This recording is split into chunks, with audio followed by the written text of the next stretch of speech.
गांव की बहू।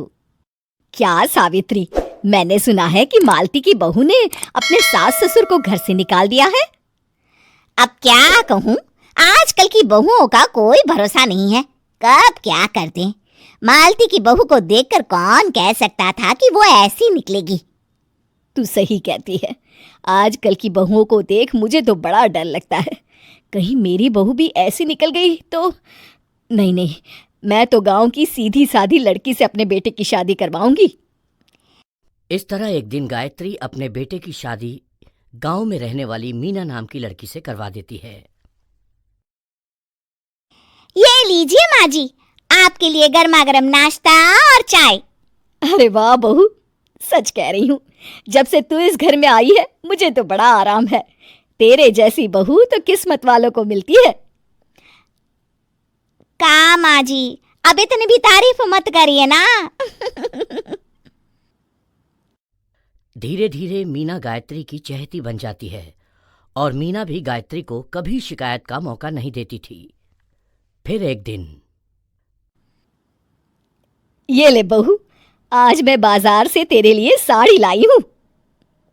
साड़ी देखते ही मीना का मुंह लटक जाता है।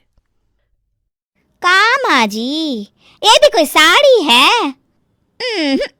ना, मुझे तो बिल्कुल पसंद नहीं आई। अरे लाना ही था तो कोई अच्छी महंगी वाली साड़ी ले आती मेरे लिए। आप तो ये सस्ती साड़ी उठा लाई। मुझे नहीं ना चाहिए आपकी ये साड़ी, आप ही पहनिए इसे। अरे ये क्या बहू, तू तो आजकल कुछ ज्यादा ही नखरे दिखा रही है। मैं इतने प्यार से तेरे लिए साड़ी लेकर आई हूँ और तू है कि उल्टा मुझे ही दो बातें सुना रही है। अरे माँ जी, आप अपने लिए तो बड़ी डिजाइनदार और महंगी महंगी साड़ियाँ खरीदती हैं और मेरे लिए ये सस्ती साड़ी ले आई। आप समझती हैं कि मैं गांव से आई हूँ इसलिए मुझे कुछ नहीं पता। हाँ, अरे कुछ नहीं, तुझे शहर की हवा लग गई है बहू। इस तरह दोनों सास बहू में रोज किसी न किसी बात पर लड़ाइयां शुरू हो जाती थीं। एक दिन गायत्री अपनी कुछ सहेलियों को अपने घर चाय पर बुलाती है। अरे बहू, मेरी सहेलियों के लिए बढ़िया चाय नाश्ता तो बना दे। अरे माँ जी, अभी ना मेरे पास बिल्कुल भी समय नहीं है, मुझे ब्यूटी पार्लर जाना है। चाय नाश्ता आप ही बना लीजिए। हाँ, तू कब से ब्यूटी पार्लर जाने लगी है? शहर आए 2 दिन नहीं हुए और देखो महारानी के नखरे शुरू हो गए। बस भी करिए माँ जी, आपसे बहस करने के लिए मेरे पास ना बिल्कुल टाइम नहीं है। आपका क्या है, आप समझती हैं कि मैं गांव से आई हूं तो मुझे कुछ नहीं आता, और आप जो रोज रोज मुझसे मेहमान नवाजी करवाती रहती हैं नौकरानी की तरह। मीना के कमरे में जाते ही, अरे ये क्या गायत्री, तू तो अपनी बहू की बड़ी तारीफ कर रही थी, लेकिन ये तो तुझे कुछ समझती ही नहीं। भाई मुझे तो लग रहा था कि तेरी बहू गांव की है तो सीधी सादी होगी, लेकिन इसने तो शहरी बहुओं को भी मात कर दिया। हाँ। अपनी सहेलियों के सामने अपनी बेइज्जती होते देख गायत्री आग बबूला हो जाती है। अरे क्या शहर और क्या गांव, मेरी तो किस्मत ही फूटी थी जो मैं इसे बहू बना के ले आई। भगवान जाने आगे और क्या क्या करेगी।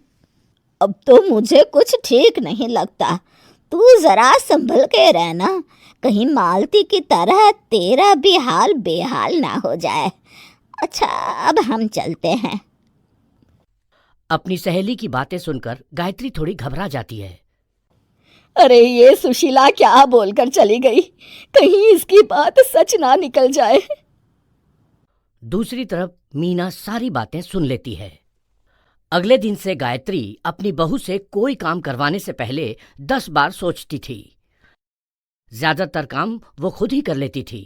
अचानक अपनी सास में आए इस बदलाव को देख मीना, लाइए ना माँ जी, मैं कर देती हूँ ना काम।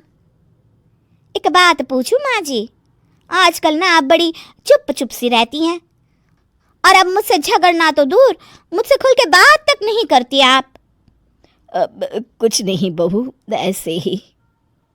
मीना अपनी सास की मंशा भांप जाती है और मुस्कुराते हुए कहती है, अरे माँ जी, चिंता मत करिए, मैं आपको घर से नहीं ना निकालने वाली। ये डर आप अपने मन से निकाल दीजिए।